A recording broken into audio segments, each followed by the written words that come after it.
I love the new single you guys have out now, and I have to start at the beginning though. What are the ways that you guys describe the music that you make? I know it's sort of pop, but also a little alt. There's a little soul, but rock to it. Do you have a way that you describe the music you make, Sierra? Um, I would say we always usually fall alternative, umbrella, that indie kind of alt umbrella. But I think these days, a lot of us that fall under that umbrella, like always have these little influences from, other areas. And that's where like the influences of like pop and jazz and hip hop and even like psychedelic rock, rap rock kind of vibes. But I mean, at the end of the day, I mean, even reggae, like a lot of reggae fans love us, but we're not reggae like really at all. But we kind of like You have a have, vibe. yeah, some people call us like kind of a jam band, but like we're way more produced than a jam band. But if you see us play live, we're like extending instrumentals, we're extending solos. Like I think when we play live, especially, like it's so important to, create this energy and this flow during the set that you're not necessarily, it's going to be a different experience than when you're like listening to a single or even like listening to the album. Um, but yeah, I mean, we just write music from the heart. We don't go into any writing with the intention of being a genre. We Okay. just literally are channeling music through us, and it ends up kind of being what it is. I mean, if we lived in a world where labels didn't exist, that'd be fine by me. Ethan, who are some of the musical artists that influenced you when you were growing up? Everybody. The crazy it's a wild story of how I even got into hip hop music because I really grew up with like Stevie Ray Vaughan and stuff. Like me and my dad would play air guitar in our underwear before bedtime to Stevie Ray Vaughan and stuff. The influence has always been there as well because like driving in the car, we would always be listening to like Rage Against the Machine or Red Hot Chili Peppers, which in my opinion, like I feel like rap, like a lot of people explain music as rap, but for me, I feel like that's kind of just the flow. So, like in my opinion, I feel like Anthony Kiedis is rapping a lot of the times in the Red Hot Totally. Chili Peppers song. Right? So, Totally. and hip hop is where the culture comes into, like what they're talking about and stuff. But so it's always been there. Um, but I always forget what grade. It had to have been like maybe fourth grade or something. I got a CD gifted to me of Stankopia, which is an Outcast album. Yeah. Um, Utopia, yeah. Stankonia. I think it's Stankopia, Oh, but I Oh, okay. could be it's wrong. See, this is where I Stankonia. look. Is it Stank Anya? Yeah. Yeah, this is where people are gonna eat Stank. me alive, you know. No, Uh, don't come for us. and that was so young that because on the CD it had like outlines of like naked women, and this was so young that I didn't even. That's not what I was even looking at. I just like found this new type of music, and I was like, oh wow, this is sick. Why that's important is because she ended up taking the CD away from me because she saw the outline of naked, like, and I was so confused. I was like, whoa. So that was really when I started diving He into. didn't even know what it was, but I was like, I'm 6.5 years older than Ian. So when I saw it, I was like, you can't have that. Like, what are you doing with that? Right, and I'm just like, why are you taking this cool music away from me? It went over your head completely. Yeah. So that's how hip hop like found me, really. So it wasn't always there. So I felt like I really had to chase it, and that's where it's a long story to tell you my musical influences, but that's when I started diving into hip hop, uh, like Mac Miller and Wiz Khalifa and Chance the Rapper. Those were the dudes that were kind of coming up once I He's a little was a older. little older and like really realized I was gonna try to make music. But it comes from everywhere. Like all those people I named to Corn, like to I wish I knew like different like classical music like names, but like I'll listen to everything and get an influence. But Mac Miller would probably be the biggest influence for the way that I flow and make my music. was gonna ask if you have pictures of the air guitar to A, use as blackmail, or B, put on the album next time. Good question, I actually. don't know. You know, it's fun. Ian's like, I have to call mom and dad. I would blackmail myself. I've been like, our parents aren't together anymore. So there's like photos at my dad's place and photos at my mom's. So like every time we're from Ohio and every time we go home, I'm trying to go through like stacks of photos and like find, just find stuff I end up wanting to keep and all of that. So if I come across anything, Ian will let me use it, by the way. That wouldn't be blackmail. That's what I'm saying. I'll blackmail myself with it. Sierra, Waterfalls is out, and I think it's an incredible track. Where did this inspiration come from? Gosh. It's got this great Red Hot Chili Peppers vibe with Dirty Heads mixed to it. Appreciate that. That was Yeah. before COVID. That was before we started even going into the writing process. Yeah, that we didn't like, we wrote that song before we even started working on our full album, Ripple Effect.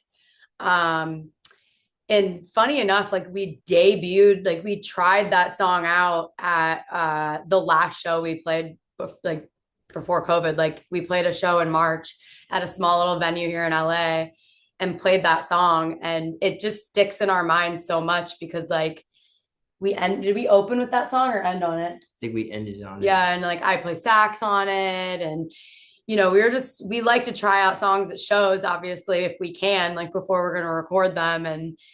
But the inspiration behind most of our music, first and foremost, usually comes from nature and our connection to nature, because like we are nature. And I think even if you go even deeper than that, I mean, how can you go deeper than nature? But as far as like the inspiration of like the meaning behind Waterfalls, and a lot of the meaning behind a lot of the music on this album and these songs and the lyrics is kind of escapism and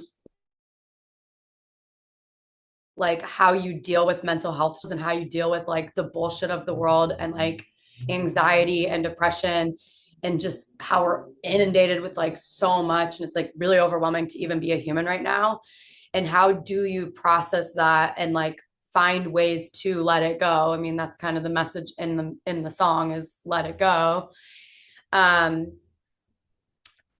for us, like that's escapism into nature, though, like not escapism into something like unhealthy, but kind of escapism, like run to the woods, like run to the mountains, like run to the waterfalls, like find a lake, like get into that water. And I think water in general is just like, it's so cleansing.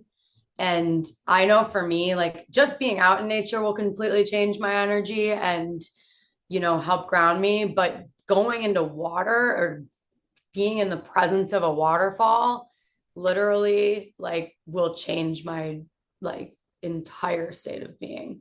And that's at the end of the day, like what we hope to like remind other people of is Sure. that there's like, and it doesn't always have to be this like huge epic thing. I mean, even going on a walk by your house or sitting out in your yard or going to a park or anything, like it really does, it can be something that small to help you kind of, just shift, have a pattern interrupt to escape that moment that you're in. And it's easier said than done, because sometimes when you're in that and you're spiraling and you're dealing with a lot and it's really heavy and overwhelming, it's really hard to be like, okay, I gotta get out of this. Like, how do I get out of it? Because you're just so in it. But I think like nature and earth is there for us to like remind, like it's just, she's like, nature's always there for us. Like it's not there to judge us. It's not there. I mean, sometimes it's not there for us. It's like really beating us up, but on a more like innocent, pure way, I think that there's always something there that you can escape to. Now, you did mention a little bit about your songwriting process, but is there a way that you always tend to write a song, Sierra? Whether you need to craft lyrics and then find the music to go along with it, or maybe you hear a beat and then you craft with some voice notes. How does it work for you when you tend to write a song, Sierra? For me, like lyrics will hit me all the time. So I'll be hiking. I actually hike dogs also to make money right now. But even when I'm out hiking with my dogs, or I'm even when I'm like laying down to go to sleep, or like a lot of times when I'm driving in the car, like lyrics will just hit me. Like it's like they come from somewhere else. Like it's like a channel, and I have to like write that down immediately, or sing and do a voice note, like you said. So lyrically, I'm always kind of getting little inspirations and downloads and things coming to me. And then when I'm in the studio with the guys, we're jamming a lot. Like most of our songs come from a jam. Somebody will start something up, and then we start building off of that person. And sometimes I'll, just free flow lyrics from that moment. In that moment, I'm, good at just really being in the moment lyrically, and tapping into that jam and that channel. But if I'm really tired or whatever, like I always will dig into my archive of like all my voice notes, all of Mhm. my like regular notes in my phone. I'll still handwrite out lyrics. So if I hear the guys do something and not something's coming, like something's not coming to me instantly, I just go there and I'm like, so I'll try a couple of different things. I'll be like, oh, this voice memo like kind of fits. Or if it doesn't, I'll just like move on and pull up another one. And a lot of times it'll just start fitting together like a puzzle piece in that way. And Ian writes very different than me. But that's I'm always like really in like waiting for the download and then kind of like fitting it in a puzzle piece way. And then like the meaning of the song and like the stories of the song and the things that come out later, like to finish a song, Mhm. that usually gets crafted along the way. It's usually a hook or a verse or like one little thing that will kind of stand out, and we build from there. Ian, how much of a hand do you guys have on the production side of the music that you make? I mean, pretty much all of it. There's never really been a time yet that we've gone like into a producer, into a studio, like needing them to help us finish the song. Hmm. The producing comes, like Sierra said, is a lot of the times it starts from a jam. Robbie is really good at the production side of it, so he is honed in on learning how to record us for like demos, like just in our practice studio, so we can start to piece it together, this and that. So I Yeah. would say pretty much the entire way of the creating process of the song, we definitely have our hands in on it.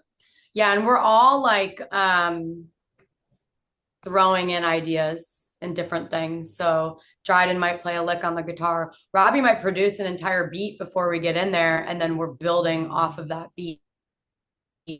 Like, oh, I have this lyric idea or whatever. I'll just start singing something or whatever. But all of us are like constantly discussing and producing the songs, and working with Michael Blue on this song. I mean, Michael Blue, he just gets us. Like that's who produced the song. But we like co-produced it with him, but we went in with a finished track. But we told him our goal is like we want it to sound produced and professional and big and good, but we really want it to still have this live element. There's no auto tune. Like we really wanted it to still sound like us. And like no hate on auto tune. Some people use that as stylistically, but for us, we just really want to bring back like a little more of that roots, like organic kind of sound to the Hmm. music. So we recorded all those instruments live. Ian and I were like singing along live, and then we went back in and like retracked some of the vocals and retracked some of the guitar. But a lot of these tracks on the whole album, and definitely on Waterfalls, is like the whole build of the song, the root of the song is captured live. Um, and it's cool for us to like, we're not the best producers on the back end of like knowing all the technicalities of like these DAWs and all of that. I mean, Robbie's the best out of all of us, but we can get it pretty far. But the actual like structuring of the song, like that's like pretty much all us. And then when we go in, Michael like is a freaking mind reader because we're like, ooh, we want it to sound like this. And we'll use like the weirdest descriptions to tell him like how we want it to sound. And he'll be It's like, already done. right. He's like, it's already done. We always call him our knight in shining armor because he literally just like instantly like gets what we want. And we really look forward to working with him on the next stuff too. So it's been a big blessing for us to meet Michael because before meeting Michael, like the way we haven't recorded that much music, but there's even some music we recorded and didn't put out, but a lot of the interactions just, it wasn't this organic. It was always like about time and about money. And it was like, okay, it was just always like rushed and not really a lot of like room for us to learn and grow. And since we're still so new and putting music out and like professional recordings of songs, that was probably the coolest thing about even capturing this song was there wasn't this like timeline on it, and it was just very open, and it was like we kind of gave ourselves over to everything the song needed to be, and it wasn't like pushed. Robbie, So we talked a little bit about how you played Waterfalls before COVID started. What's the fan reaction been now to you guys performing it? People love it. People love hearing us play that song. I mean, that song definitely like was like the tempo of the whole album. When we started playing that song, which I think was back in 2019 when we started playing that song, it was just there was something about that song that was leading up to what the album was going to be. So it was something that I'm just really thankful that we got to receive, and that was definitely on a jam level.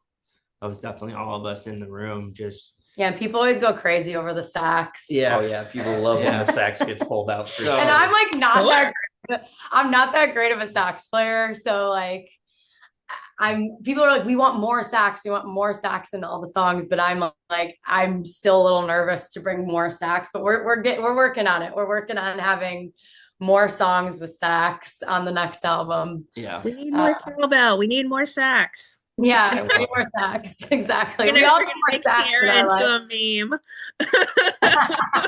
Yeah, exactly. Exactly. Ian, you talk about ripple effects. Is that due to drop in 2026? Is it coming out here shortly, maybe end of year? Oh God, I'm the worst person. And it's in November. What date did we? Yeah, it's November 21st. 21st. So I knew it was this year and in November, but it changed a little bit from the original one. So November 21st, definitely this year. We want to use next year for all of the new bangers and new crazy stuff we're working on, Yeah. And do you have a personal favorite track or tracks from Ripple Effect that you're eager to start performing live too? Oh man, I mean, we perform a lot. We've performed all of them, right? Yeah, I don't think we've actually performed Never Gonna Bring Me Down very much though, which is like your big track. What's your favorite song on the album? That's the hardest question because me and Sierra talk about it all the time. Like if we're riding in the car and I'll be like, oh, is this still the same person? She's like, yeah, this is the same album. I'm playing the album because I'm very like listen to a whole album type of person. Yeah. I don't love playlists all the time because like, that artist took the time to curate the whole thing and like put this song before this song, but after that song for like specific reasons, So like I love the entire album. I don't think I like, and it's hard to say because it's not even out, and it like to not be like too confident, but like it's really a no skip album is what I always say. It's a no skipper. Like you don't have to like move on to the next song on the album. But if I really had to choose, I think She Felt at Peace. That's my favorite. That's my favorite song. It's hard to say that that's my favorite, but like last minute before we made the decision, like, all right, we think this song's done, that was one of the first moments where like something new popped into my head, something to try. And I like tried this whole more singy, like like ad-lib track, like singing rather than rapping of it. And it like changed the entire vibe of the song to have this like new style of me, not just like straight spitting, Yeah, and it sounds sick. So that one's probably like one of my favorites just because of the story behind it and how it changed. But all of them, so. My second favorite is Waterfalls though. And you have a great gift for spitting lyrics. What's your vocal warm up like for this? It needs to be a zero. When we go into recording, Sierra's very good at not like forcing us because we all know that it needs to happen, but like bringing us together. But oh man, the vocal warm I up make is us like do like all the choir warm-ups before we record. Yep. But yeah, so it needs to be more of a vocal warm up. But as you can, I talk, so that helps with rapping a lot, Yeah. at least. But the vocal warm ups need to happen more for sure. Robbie, what do you hope lingers with people that explore ripple effect? Maybe is there a theme or something you'd like them to sort of ingest when they check it out? Yeah, I mean, we don't like to really say I think like the full message of it, but the ripple effect Yeah, is, that's true. but you know, for me, it's just we're catching a wave that we feel is that it's important to share to the world. And I think that's what the album's really about. It's just kind of sharing what we've gone through as a band and how we've overcome situations. And so, through love and positivity and things like that, that's why I really feel like the reflection of the album is about, is peace, love, and all those things. So, and it's just amazing how where it came from and how we built it together.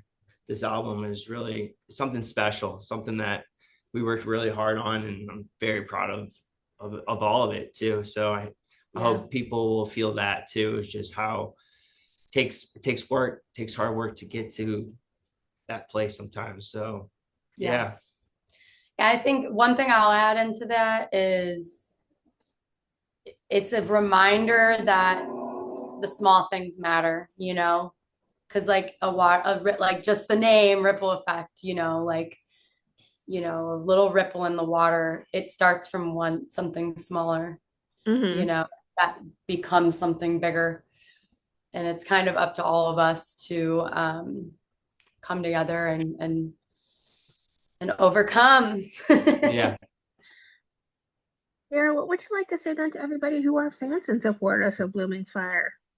They come What out was to it? your What would you like to say to fans and supporters of Blooming Fire? People that come out to your shows, make sure to grab your music, first in line at the merch table. Like, what would I say to them? Yeah. I would just ask them how they're doing and how they're holding up with all of this, craziness. It's a crazy time to be alive. And I would ask them what other bands they're into because I'm always trying to get turned on to new music.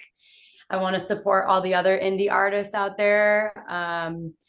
And a lot of times people that are music lovers and are into our stuff are turning us on to all the good stuff, 100%. But yeah, I would ask them, what their favorite part of the show was or what their favorite song is on the album and why it resonated with them. I'm always really curious, like what stands out to people. And we have an email list and a fan base that we call the Earth Heads because we're all heady about Mother Nature and about the earth, and we're always chatting with them about their stories and encouraging people to share how like hardships they've overcome as well.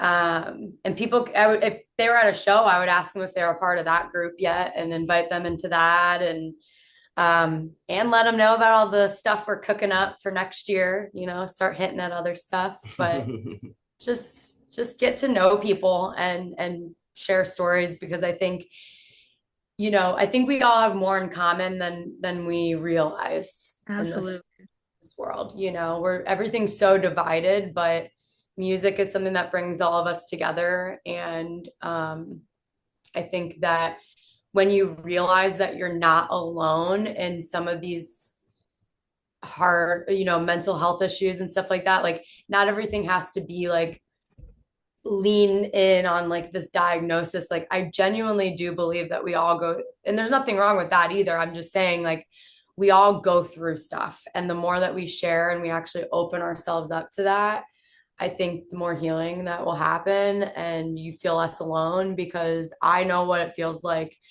to feel really like alone in those moments. And I know that like the more I've opened up about that stuff, the more I've realized that, oh wow, there's like other people out there that have been experiencing the same thing. So yeah, come say hello if you ever are around and meet us, you know.